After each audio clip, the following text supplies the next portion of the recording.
Ok l'équipe, j'espère que vous allez bien. Aujourd'hui, je vais vous faire voir ma séance upper que je fais en ce moment à la maison avec un minimum de matériel. Là, on aura juste besoin des barres parallèles, les barres de dips pour faire les dips et les tractions australiennes aussi. Et après, un petit support surélevé. Donc moi, ce sera juste une chaise, ce sera nécessaire. Ou si vous avez un canapé, un lit, ça marche très bien aussi. Mais normalement, tout le monde a une chaise. L'entraînement, ce sera sous forme de circuit. Ce sera un circuit en fait. On va travailler avec le maximum de reps qu'on sait faire à chaque fois. Sur ce circuit, le but n'est pas d'aller plus vite, mais de bien travailler pour l'hypertrophie. Donc, on retient les négatives.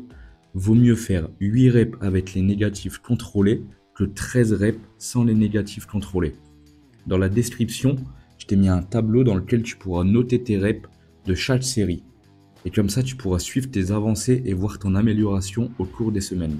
Donc, sans plus tarder, on va commencer. On s'échauffe bien, on n'oublie pas, c'est super important. Et après, on commence directement. Top, la montre est lancée. On est parti pour les dips.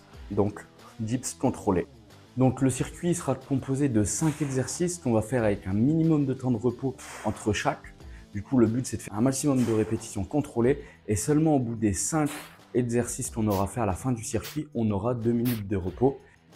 Les dips travaillent essentiellement les pecs, surtout la partie basse, mais aussi les triceps et les épaules. Pour faire un focus sur le bas des pecs, il est important de bien pencher son buste et de mettre légèrement les jambes en avant.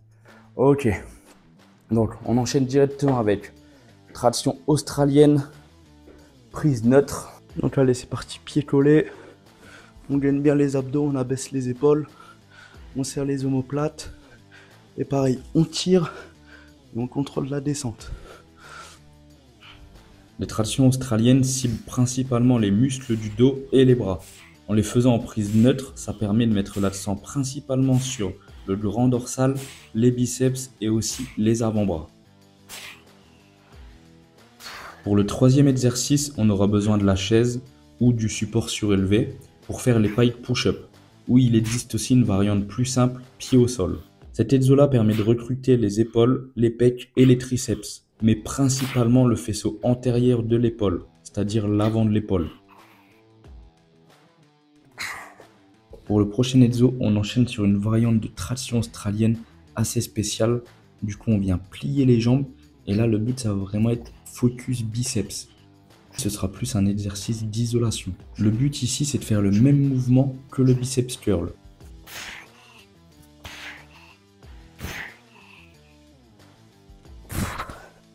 Ok, dernier exercice, on vient faire une tuck planche et on vient en L-sit, du coup tuck to L-sit. Et on va le faire 2 ou 3 fois comme on veut et j'essaye de tenir environ 2 secondes les figures. Donc, après cet exo, le premier tour est fini, donc je prends 2 minutes de repos et ensuite je viens répéter le circuit encore 2 fois.